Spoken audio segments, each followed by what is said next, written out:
Good morning, good morning, good morning, and welcome, welcome, welcome to What's on Your Mind, one of the special shows. Mr. Tunde Shokoya is joining us. We're going to finish off his interview that we had with him last week. Lots of great stuff in there, and we thought, because there was quite a few comments that came in, so we went over to the Real Deal Olive. She's got the comments for last week, and once the comments are finished, we're going to go straight into the second part of the interview. See ya! Hello, bonjour, bonsoir. How are you? You're welcome to your comment section. I know I could not have another episode without going through your comments with you. Here we go. Kicking us off is Zipporah. She sent hers in via WhatsApp and she says, wow, very interesting episode. Looking forward to the concluding part next week. This is it. Sit tight. Moving on to Bumi, my girl. A really good interview. Such wisdom. Can't wait until next week. Again, it is here. Adrian Zimmerman, good to have you in the house, sir. The bit about walking every day and starting with just 5 minutes really stuck with me. Small, consistent actions can really transform your health. It really can. Like you said, 5 minutes, whatever, just keep consistent at it and you build on it. Moving on, Alison. DJ Val asks the right questions. He does, doesn't he? He's been doing this for years. Tunde delivered wisdom, and Tunde delivered wisdom. He too's been at it for years. Good. This felt like more than a health talk. It was a life talk. Yes, it was. Thank you all so far. Darren Forbuster, good to have you in the house, sir. I would never think about antibiotics the same way, he says. The connection between early overuse and lifelong allergies is mind-blowing. Seriously, it had me the same way too. My jaw was hanging when I watched that. Thank you so much. Mr. Femi, Tunde's commitment to serving his community over choosing bigger titles is rare. Very, very rare. You can feel his integrity in every story he shares. He really, really, really has got it together. Moving on to Mr. Kunle, the men are coming through with these comments fast and furious. The conversation, Tunde and Atinuke. Yes, how are you? The conversation about lifestyle medicine instead of over medication was powerful. It is encouraging to hear pharmacists champion prevention over profit. Kudos, loved it. It is so rare, so rare. That's how you know when people have purpose and are living by their purpose. And that's what we champion on the station. Last but by no means the least, Miss Beckett. This episode really opened my eyes. I never realized how much sleep affects not just mood, but gut health, allergies, and even long-term conditions like diabetes. I was blown by that as well. Thank you very much, DJ VAR. Please give them their applause. But you take yours from here. Thank you so much. Keep them coming. The next final episode is here. Like, subscribe, share with your friends and family. Even the previous episode, share it. Let's get that word out, especially if you know young families. Take care. Bye. And the biggest one is weight loss. The biggest one is weight. And that's a nice, easy segue into some of the weight loss products we are doing, seeing people for the moment. Yeah. Because we run well, it's a weight loss clinic, but I like to call it a lifestyle change clinic. Yeah. Because I don't like the word weight loss. So and just quickly to say that since I've been doing it for over a year, it really has inspired me myself, because the biggest one was I had a man come in, wanted to lose weight. He'd been told by his doctors, you've got high blood pressure, you've got high cholesterol, you're borderline diabetic. If you don't make any changes, Mm-hmm. these are all the things soon. And, all right, we'll talk a bit more in detail about the injection, but this guy went on the injection with Wegovy, which helped him lose weight. He lost quite a bit of weight, about 15 kilos, and his blood pressure, that was 180 over 115 when we started, and he was already on 4 tablets by then. Within 8 weeks, was down to 118 over 85 from 180.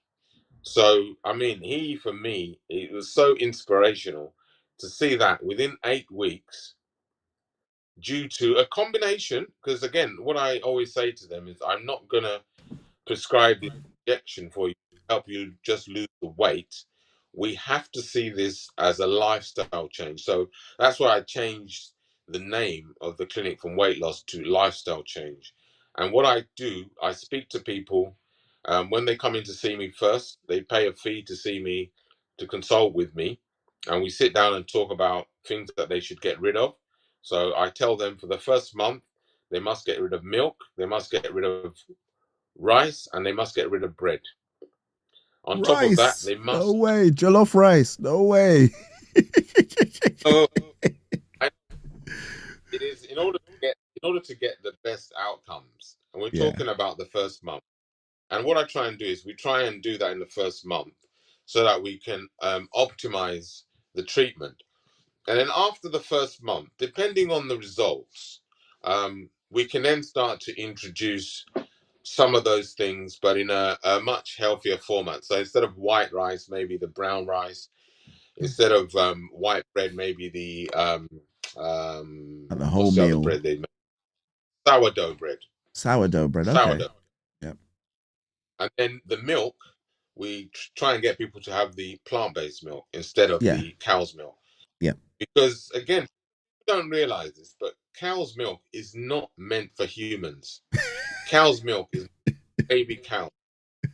And when we're looking at allergies, the first thing I tell people to do is to get rid of milk. Mm. And invariably, a lot of eczema, you find a lot of people that have eczema that I've come across, they either love milk, macaroni, cheese, and all those kind of things. And once we tell them to eliminate them from the diet, their eczema and sometimes even their asthma improves. So, what we don't understand sometimes is that all of these conditions are due to inflammation in the body. And one of the Mm. main causes in the body is the milk. Milk causes inflammation in the body. I, for one, when I have chocolate with milk in, I blow up. I, you know, so I can't really have chocolate. I love chocolate, and sometimes I will take it, and I'll just bear the consequences. My face swells up a little bit, and then Yeah, I love it chocolate. goes down. But I know, but it does cause inflammation. So when we're looking at conditions, it is good to think let's try and eliminate some of the things we can do, and deal with this naturally rather than reliant on tablets or things like that. So Hold on. that's So, is there anything else, apart from bread, milk, unfortunately, chocolate and rice that you should avoid? Is there anything else that would help? no, I think, to be fair, at the initial stages, and it is really about changing the environment of the gut. Because Mm. again, one of the things we start to find out quite quickly is that your stomach is an interface between your body and the outside world. So anything that goes into your gut, normally, if it goes through as normal, that's not a problem. But it's when you have gut issues. Again, I can't go into too much detail, but there's something called Mm. leaky gut, and it allows certain pass through the stomach lining into the blood, and those are the sort of things that can attack the joints and cause arthritis. Those are the sort of things that can go onto your skin and cause eczema. So these are all things to do with certain proteins which the body doesn't fully recognize as being, useful. And these things can then attack the joints and cause things like arthritis and psoriasis. So when you've got people with really bad psoriasis, again, it's an inflammatory sort of condition, Mm. and a lot of time, a lot, it goes back to that sort of food gut sort of gut brain link. So yeah, again, it's just trying to get people to get out of that habit of eating those foods and trying to in include a variety of other things. Unfortunately, in this country, I think there's four. I can't remember what they are. There's four main grains we eat, and outside of that, it's so narrow, and that's why Yeah. our gut microbiome very very narrow Mm. compared to, I would say, what Nigeria. We Mm. had a much wider variety. And talking about Nigeria, that's why I always say when I go home that people don't understand. So you guys, you're very lucky. Number one, you get fresh food. All your food comes direct from the farm. It's much more healthier. It's food that's probably in season. And that's one of the things I've noticed. If you go to some of the top restaurants in this country, um, they will always serve what's in season because that's more of its natural origin, and it's tastier. It does, you get in Yeah. strawberries from whatever. It's not as natural as it should be, and I think that's the advantage we have. And I don't take it for granted. Even going to Nigeria, even you go into some of the what we used to call bukas and have some food. I know people might say it might be a bit unhygienic, but I would hope that my history of living in Nigeria has allowed me to build up a little bit of resistance, and hence why I think we tend to have a bit of a bit more robust immune system. I remember as a child, we didn't have a swimming pool, so wherever it rained, that was our swimming pool. So you can imagine some of the some of the stuff that we've taken.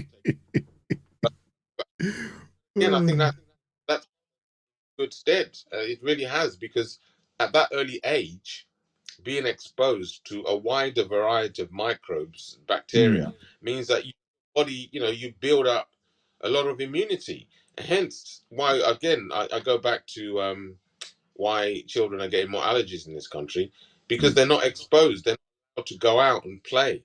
I'm sure when you and I were younger, we would play out in the park. We would Yeah. be out on the street. But our kids of nowadays. My son, I don't know if he's been out in ages. You know, um, you know. So there is something for, and I get some mums that come in and say, "No, I let my child go out and play in the garden and get all in the mud and everything." Yeah, it's the more exposure you get, the more your body can learn of the Yeah. different you know microbes it might come into contact with. So yeah, Mm. there's a lot to be said for just allowing people to just play around and get a bit. Okay. So I just wanted to go back to the lifestyle clinic as well. So you said stage one is you do this month where you cut out particular things. What's the next step after that? If somebody comes to you, what would it be the next thing they would Yeah, expect? things, and obviously they're using they're using the injection alongside this, and obviously the key being that for every kilogram of weight that they would lose under the injection, if they make the lifestyle changes, they'll lose an extra kilo. So what it means is that the people that stick to this are Yeah. more likely to be lose they require, and then when we get to the weight they want to be at, we then wean them off the injection. And because they've made the changes, it means that they're not going to put that weight back on. Well, less chance of them putting that weight back on. Now, if they've not made any lifestyle changes whatsoever, and this is Mm. what I explained to people at the outset, what people need to know, these injections, Ozempic, Wegovy, Monjaro, they are no different to any other weight loss program. Yes, they're more effective. Yes, they are easier to use. But if you do not make the lifestyle changes, you will put every single piece of weight you lost back on once you finish using the injection. So really, the key is got to see it in your head, not as a weight Mm. loss program, but see it Mm. as a lifestyle program. And once you get over that 10 kilos mark, the lifestyle benefits are immense. They're absolutely immense. And that's why now the demand is going through the roof at the moment, because everybody and his son and daughter are coming in for it.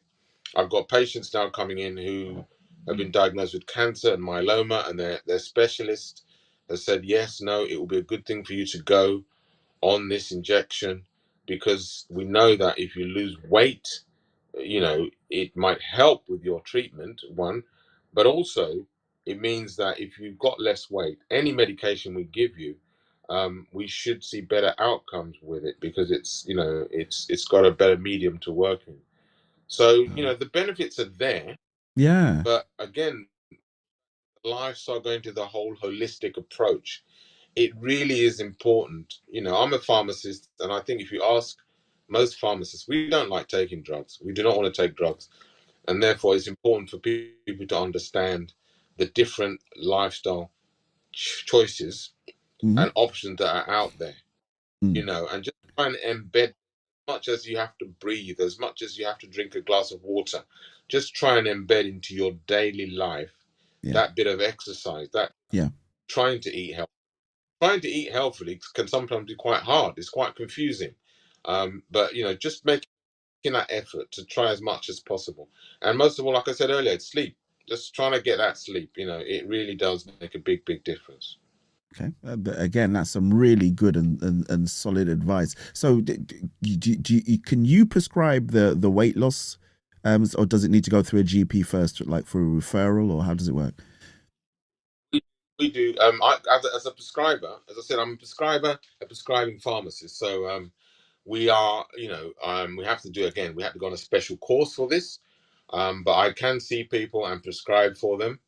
Obviously, there's a fee for each of these things we do, and so there's a fee for the initial consultation, where Yeah. we sort of sit down and go through things that we expect from you if you're taking part in the program, and then after that, there's a fee every month for the injection, and for the first 4 weeks, I will see you and weigh you, do your height, weight, body mass index.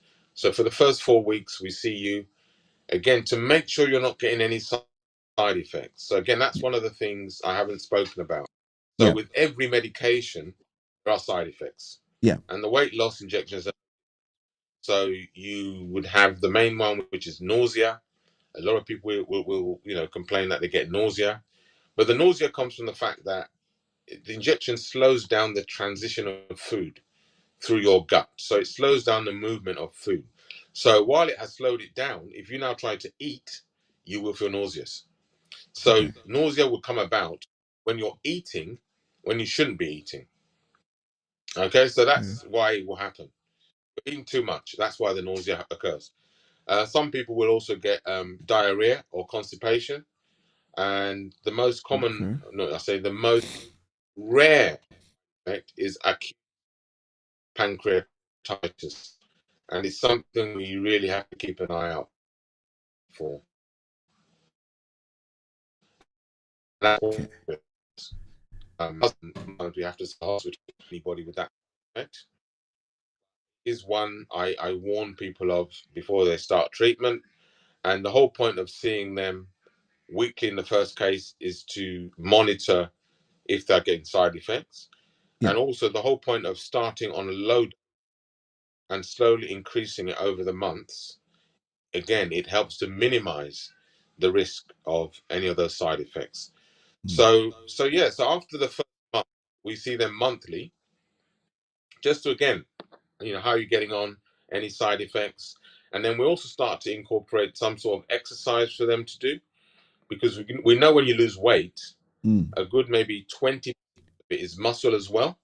Yeah. So it's very important that when you weight loss program or lifestyle change, as I call it, that you are doing some weight bearing exercises, especially as we get older.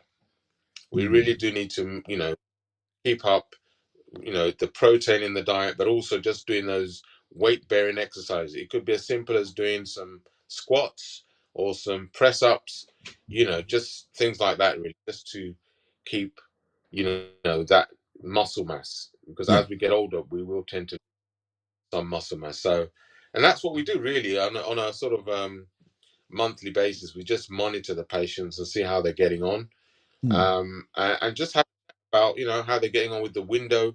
I don't know if I mentioned that we always like them to do the 8 hour window of eating.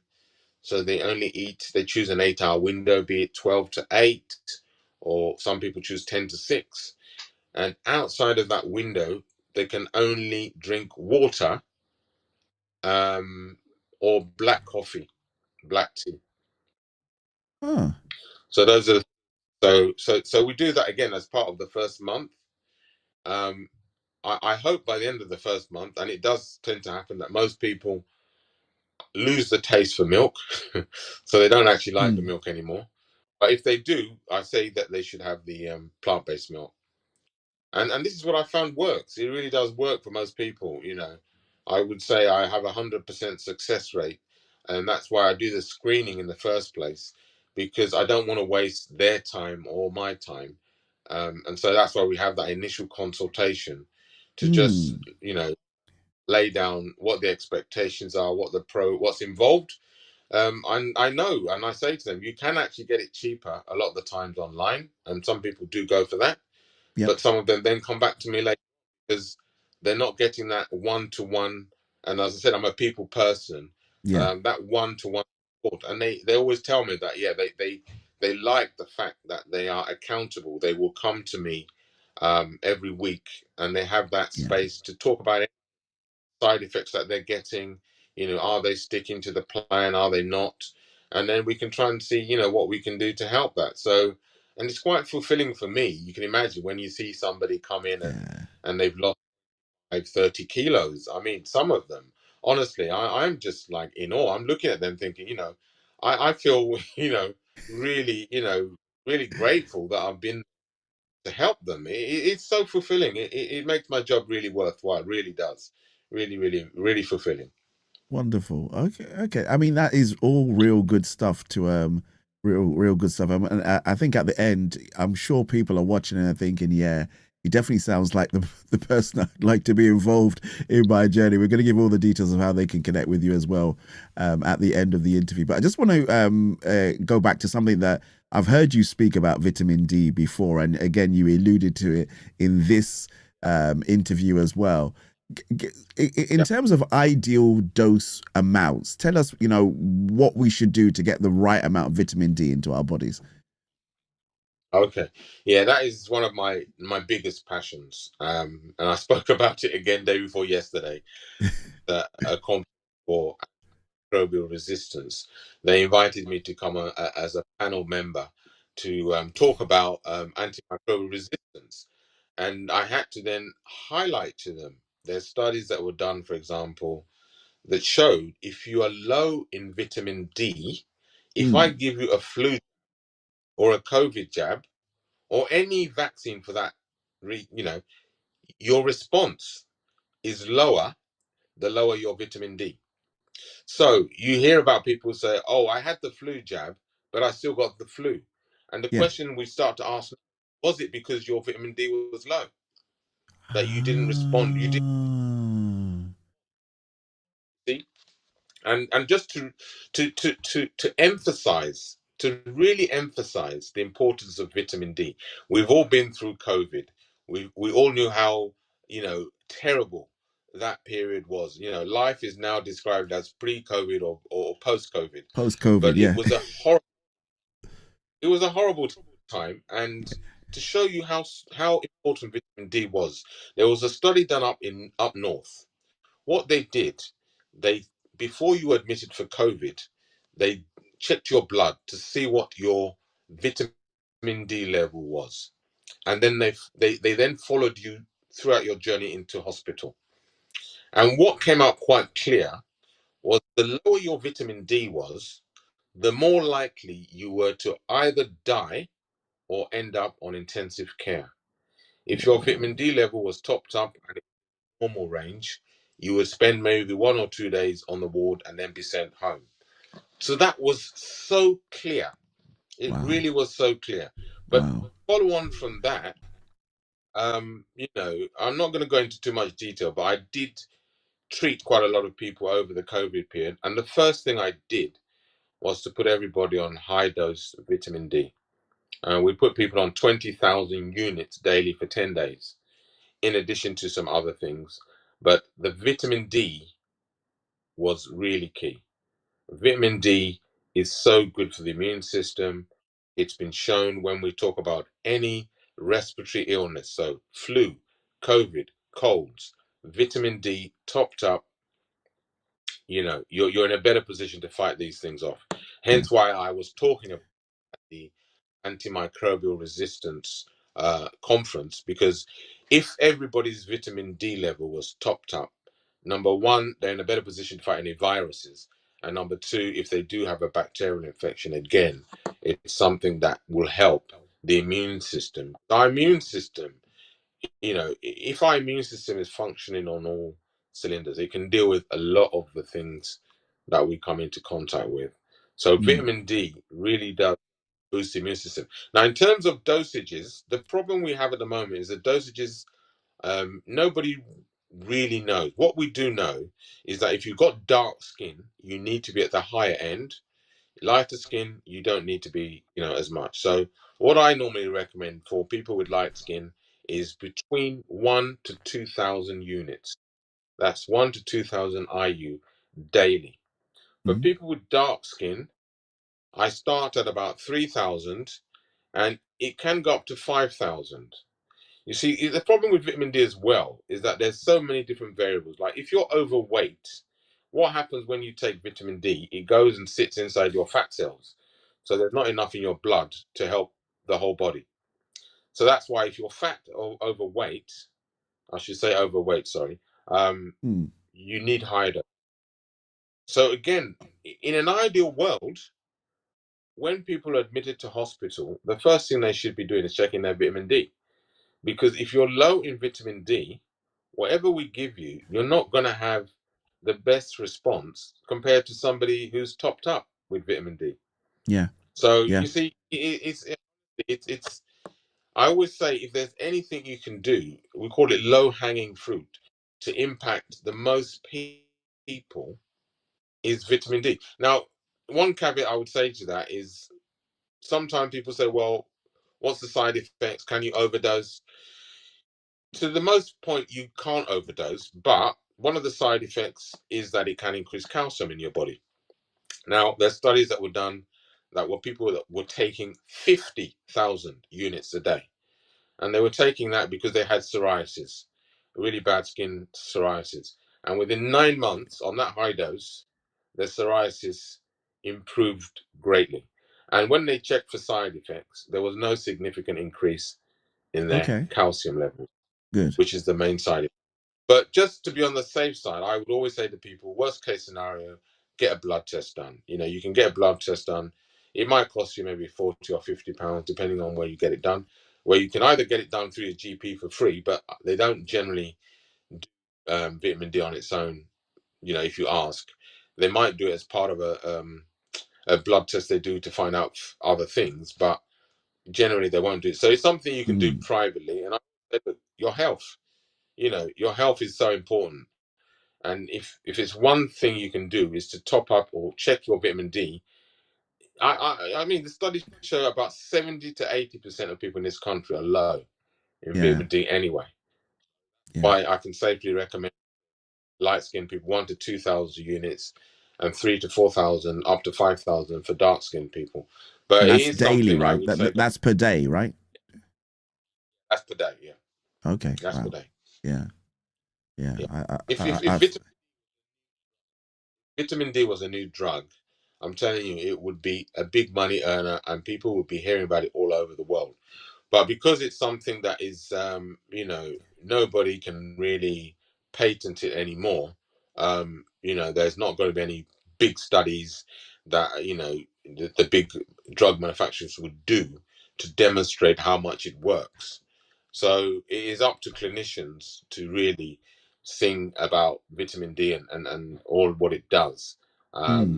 So yeah, on that, I say most people, 3 to 4,000 if you're dark skin, 1 to 2,000 if you're sort of light skin. That's really great. And when you did the opening of the anniversary at Easter Pharmacy, there was one of your colleagues. It was funny, the room was full of either doctors or pharmacists. It was the best.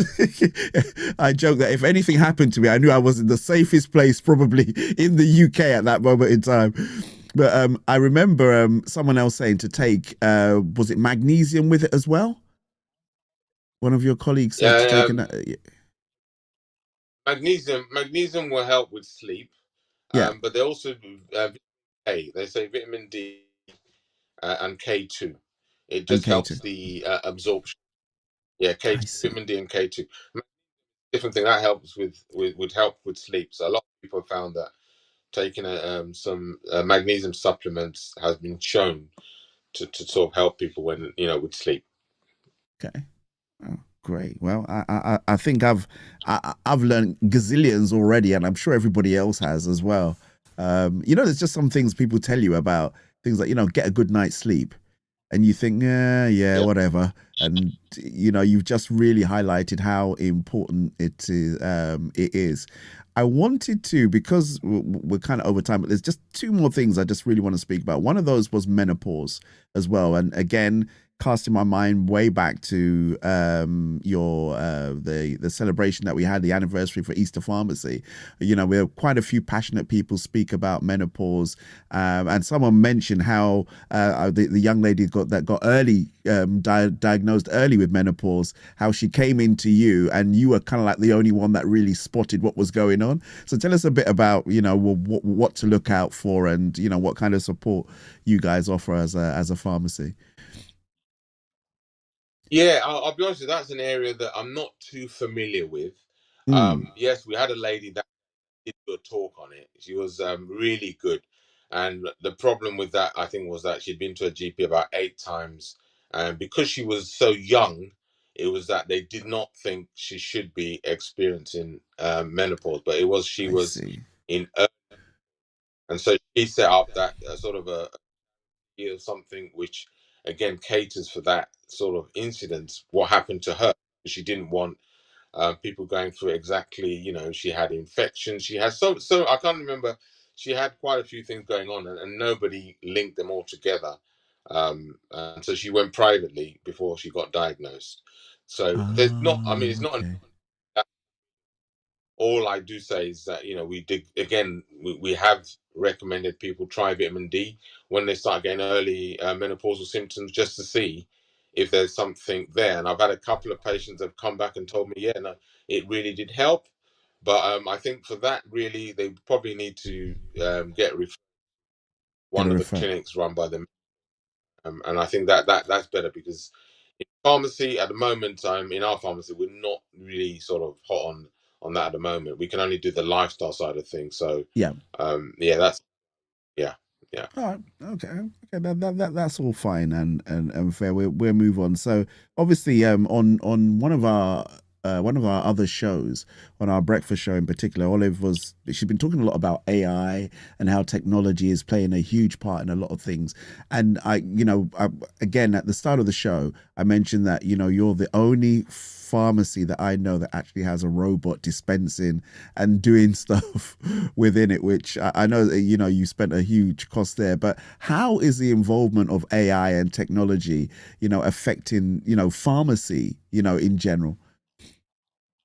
Yeah, no, that's a really good question. And it's a question again while I was at this conference the other day that came up because somebody in the audience said, look, it's all well and good pharmacy doing all these new services and, being able to see people, but where have you got the time? How, a lot of pharmacies are closing, a lot of pharmacies are going through, quite hard times at the moment. How do you propose that you get the time? And my answer was exactly what we're saying here. I said it was about technology, investing in the robot again. As you said, it was quite a bit of money, but when you look at it over a 10-year period, it worked out cheaper than a member of staff. It was much more. It was accurate, and that it has changed. Really has changed my practice. It really. I mean, we don't have many mistakes happening in the pharmacy. I mean, we're all human, and so from time to time, the medicine sometimes goes out to the wrong person. It does happen, very rarely. But now that I've got a robot installed, it's zero. It just if I put Wow. medication in that robot, if it comes out of that robot, I know it is 100% accurate. The only time that an error will happen now is when someone manually gets it out of the robot. So you can imagine the peace of mind that that has brought for me. So I can go away to Nigeria or wherever I go on holiday now and know that when I come back, there's not going to be this incident happened, because I know that that robot, honestly, I can't even just say how much it has changed my practice, and it's freed up a lot of time. I don't know if I went through it, but all the good, I just pour it into the robot and go off and do something else. The robot will put it away on the shelf, keeps track of the expiry date, the batch number. Every time anything comes out of the robot, it has a time and a date on it. So, it's so much old. I mean, yeah, for me, it's a no brainer. And everybody thought I was mad when I was buying it, because I'm not a high volume dispensing pharmacy. Mm. But, I said, when I got it wasn't for that. It was to free up time, Yeah. one, and for the peace of mind. And now, oh my God, I really am so grateful that I got it when I got it. One of the things that really amazed me was they didn't tell me that when we closed the shop, that the robot continues working. So basically, I'd closed, yes, I closed the shop, got outside the door, and then I heard this movement in the shop. And I went back in, and what the robot does when you close down, it moves stock around to optimize the space.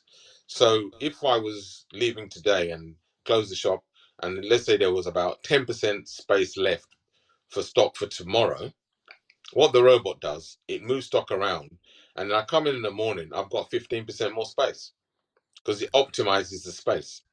Huh. Look at that. You I couldn't believe it. And then what they said also, through machine learning, it learns what I use most of, and it moves it closer to the output, so that instead of having to go from, say, 2 meters to pick up something, it might only have to go half a meter, because it knows over time Tunde uses this amount through this chute, and it moves it closer to the chute. So yeah, it's fantastic. It is fantastic. Um, and the next thing I'm doing is about to get installed in our pharmacy, is a piece of software for dispensing, which is coming in July. And that piece of software technically means that if I was in Nigeria and I wanted to clinically check a prescription, I could do it from Nigeria. I could do it from Wow. anywhere. I could do it from home. I could log into my computer and I would look at the prescription remotely. And then I could also tell the computer program, to do an accuracy check and to do a clinical check. And Wow. that's the AI function. It will check interactions, it will check intolerances, it will check so many things which maybe I could have checked, but it will do it in much quicker time. And so Wow. again, that's something that's going to free up time for me to spend time with my patients. So once I've done that clinical check, I can do that in the consultation room. I don't have to come out of the consultation room. It then passes it to my dispensing staff. And so what it will do, it will tell the robot to chuck out and once the medicine's chucked out, my staff will scan it and it will then generate a label. If it is the wrong product, it won't generate a label. Huh. So if it's the right product, it will generate a label. So the staff just sticks the label on it and that's it. Wow. So you can imagine again, it's another fail-safe error reduction, increase in accuracy, and that's coming in July. It's a new system out, and once the prescription's ready with that system, it will automatically send a text to the patient to say your prescription's ready. I mean, I think the phrase I would use for you is never standing still. You always seem to be moving on and implementing something and doing something else to kind of like upgrade where you currently are. And I know that we were talking about something, and we didn't get a chance to speak about it before at the beginning. But you said about you being elected or chosen to the Hereford, Hertfordshire and West Essex ICB. Yeah, the Hertfordshire and Wessex ICB. I was chosen to be the strategic lead for community pharmacy in that area. So basically, I attend some of the meetings at a high level, and try and basically give a community pharmacy perspective. I suppose, in a nutshell, showcasing how community pharmacy can help, Mm, especially with thing at the moment. The government are calling it the left shift. I don't know if you're familiar with that. It's a left shift where we're trying to move from a treatment sort of mindset to a okay. prevention.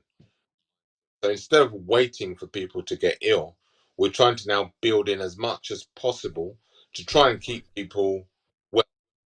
And pharmacies are in a massively ideal position to help implement that, because we see people when they're both ill and when they're well. And ideally, this new initiative is to keep people as well as possible. And there's also the move from analog to digital, and also moving care closer to home.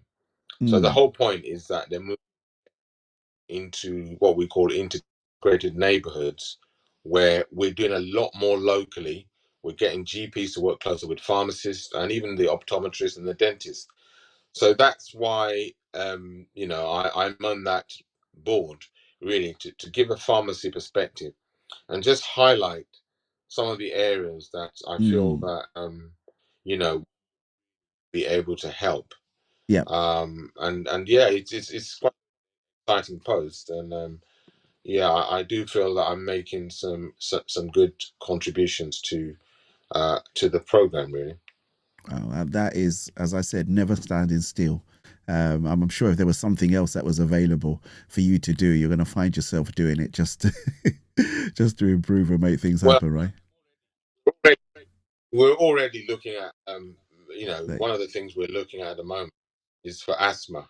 We're looking at something for asthma. We've got a new piece of kit which I've invested in, cost me £1,800, and it's the gold standard for diagnosing asthma. So that's wow. something which we will and hopefully start in the next 2 to 3 months. But again, it's part of what I was saying, moving care closer to patients, because currently, as it stands, to Mm, get that of asthma, you might have to wait a few weeks to get one of these access to one of these monitors. And that's why I thought, actually, if I've got one in my pharmacy, I work closely with one of my GP practices, and I'm sure I'm actually meeting them next week to discuss getting referrals, so that instead of people going for their asthma reviews at the surgery, they'll come to the pharmacy for the review. wow. And so that's something we're doing.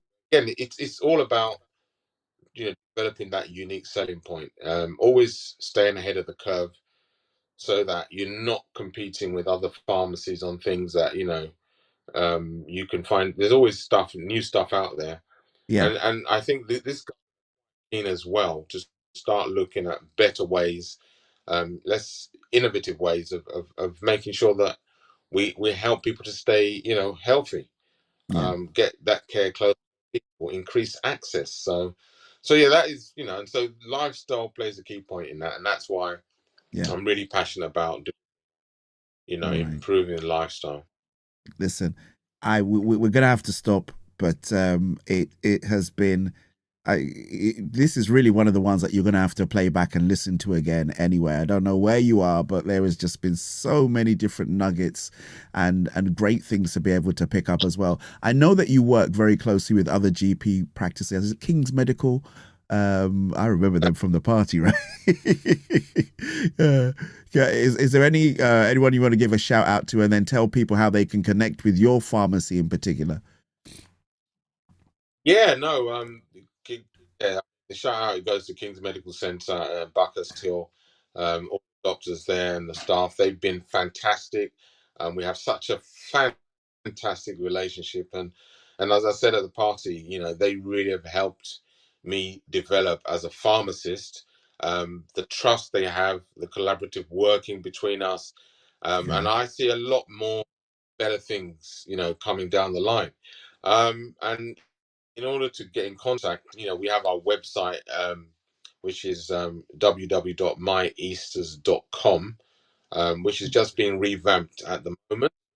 I'm not overly good with social media at the moment. But we are looking to get our Facebook, Instagram, and all these things set up properly as well. Yeah, no, just to get the word out, as I said, in particular about vitamin D. I think that's one of my passions, and everywhere I go, I will be speaking as much as possible to try and raise awareness, because if people are taking it regularly, honestly, it makes such a big difference in health. My two kids, since they were 1 and 3, they're now 23 and 25. They've always taken vitamin D and a multivitamin, and they've ever been to the doctor maybe just once, had to use antibiotics just once in that period of time. Wow. And the only period of time it was because she forgot to take her her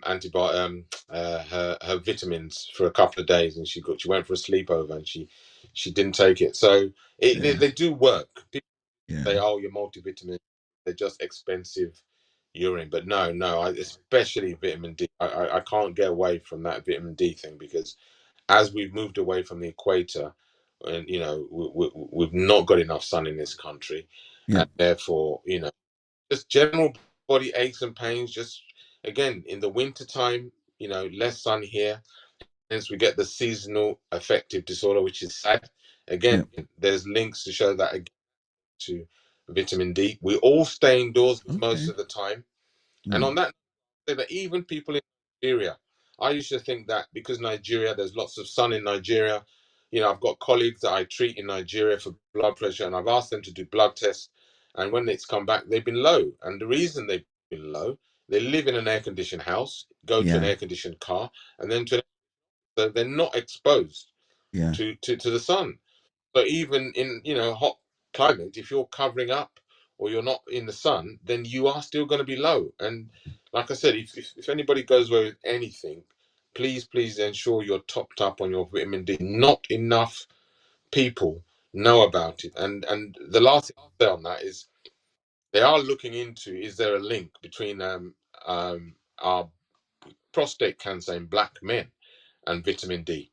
Because we know that black men over the age of 50, we are at a of developing prostate cancer. And some studies, it's not been definitive, but some studies have shown a link, but they're still working on that. But in the meantime, I don't see any reason why you can't start taking it. It's not going to do you any harm, but it could, reduce that risk for you. So yeah, that's really, my message. Check your vitamin D levels if you can. Check your vitamin D. Mr. Tunde Shokoya, thank you so much indeed for your time and sharing, your journey, your knowledge, your passion to be out there, raising money for charity, helping the community, and just generally just reaching out to people. And thank you so, as I said, I heard you speak, and I think as soon as you opened your mouth that day, I said, yeah, this is a guy who knows what he's talking about and somebody that we need to have on the show. And I am so grateful to God that you were able to make it today as well. Thank you so much indeed. Regards to the whole family. Take good care. And I'm sure as and when those new innovations come out over there at Easter Pharmacy, I'm sure in Buckhurst Hill, Easter Pharmacy in Buckhurst Hill, not to be mistaken for any other Easter Pharmacy in Buckhurst Hill. I'm sure when the new innovations come out, we will get you back on to tell us more and see, especially how the lifestyle clinic's going as well. And what was the other one you were about to start? Was it the blood pressure one? No, was it blood pressure? Asthma. Yeah, the asthma. So we'll stop. Otherwise, I'm going to keep talking. We'll stop. Listen, thank you so much indeed. God bless you, sir. Regards to your lovely wife as well and the family too. Thank you for taking the time out today. Thank you. Welcome. It's been a pleasure. Thanks. What did I tell you? I said it was going to be amazing, and wasn't it amazing? Thank you so much for your patience and staying with us as well. We love to have you here, and we really appreciate the time that you've taken to enjoy this. Remember, if you have any tips at all, or you want to reach out to Mr. Tunde, do feel free. You can reach out to us at Soul Food Gospel, What's on Your Mind, and we will be able to field any questions that you have for him. But in the meantime, take good care, enjoy the rest of your Saturday, and I know it's hot out there. See ya!